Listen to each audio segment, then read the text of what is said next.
My Weird School Special, Book Number 9. The Leprechaun is Finally Gone.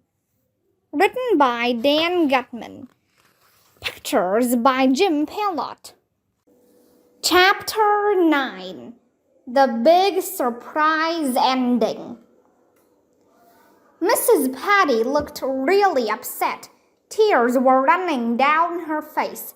She managed to tell us that Jake the snake had somehow slithered out of his basket and was gone. "Where could he be?" asked Emily. "If I knew that, he wouldn't be missing," said Mrs. Patty, sobbing. All of us looked at the floor at the same time. If Jake the snake was missing, that meant he could be anywhere. He could be right next to our feet. He could be about to bite our toes off. He could be... Ah! Suddenly, everybody was yelling and screaming and hooting and hollering and freaking out. "There's nothing to be afraid of," Mrs. Patty shouted. "Jake the snake is harmless. He's an Eastern hognose." I didn't care what kind of a hognose he was. I didn't want a snake biting my toes off. We ran inside our classroom and climbed up on our desks so Jake the snake wouldn't be able to get at us. Once we were up on our desks, I noticed something weird. The Liberty Bell wasn't hanging from the ceiling anymore. It was on the floor, and there was a muffled noise coming out of it. "Look!" I shouted as I pointed at the Liberty Bell.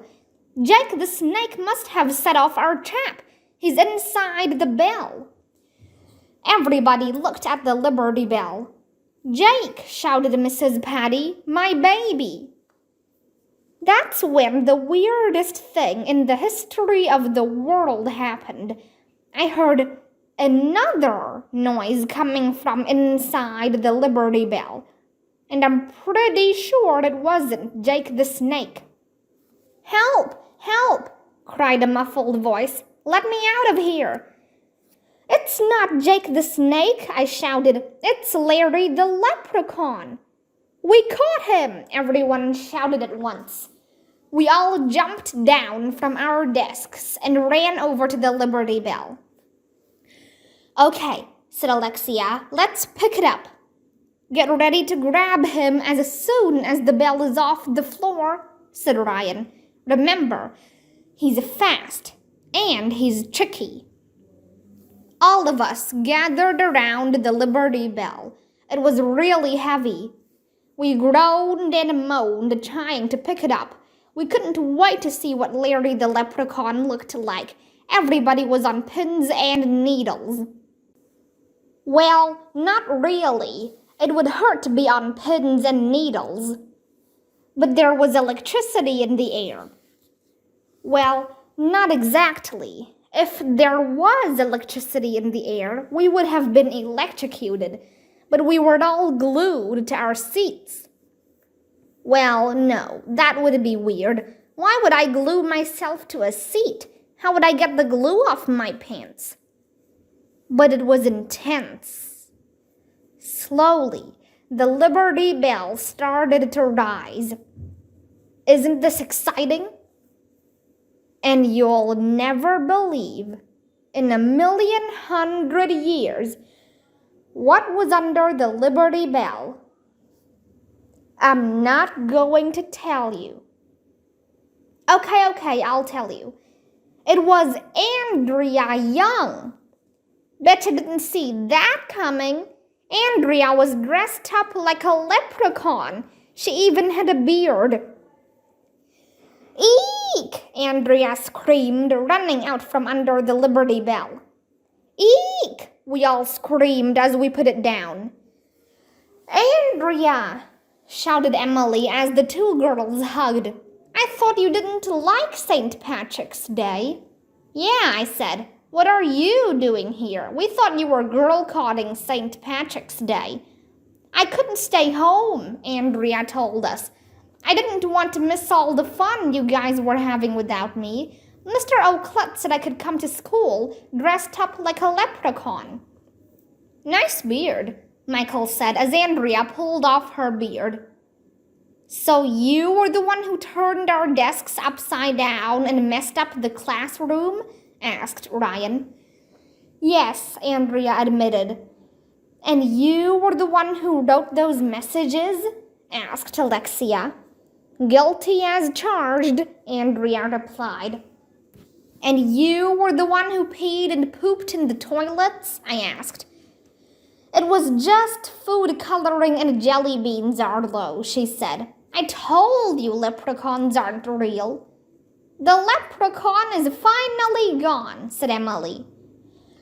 All my life I've been waiting for something to fall on Andrea's head. Finally, something did. I was going to say something mean to her, but I didn't get the chance. Some kids were shouting in the hallway. We all ran out to see what was going on. Eek! Somebody screamed. It's a snake! It was true. Jake the snake was slithering around the hallway outside our room. Lots of kids were yelling and screaming and hooting and hollering and freaking out. We saw it live and in person.